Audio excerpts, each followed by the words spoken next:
وكذلك أوحينا إليك روحا من أمرنا. أعوذ بالله من الشيطان الرجيم. إن الذين يحادون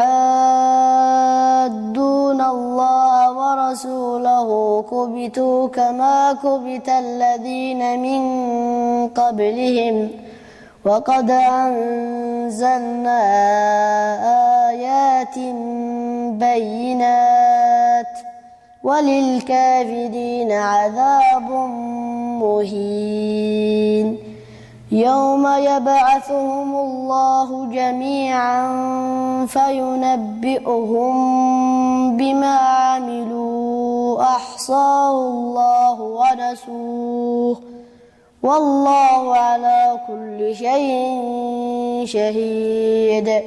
ألم تر أن الله يعلم ما في السماوات وما في الأرض ما يكون من نجوى ثلاثة إلا هو رابعهم ولا خمسة إلا هو سادسهم ولا أدنى من ذلك ولا أكثر إلا هو معهم أينما كانوا ثم ينبئهم بما عملوا يوم القيامة إن الله بكل شيء عليم.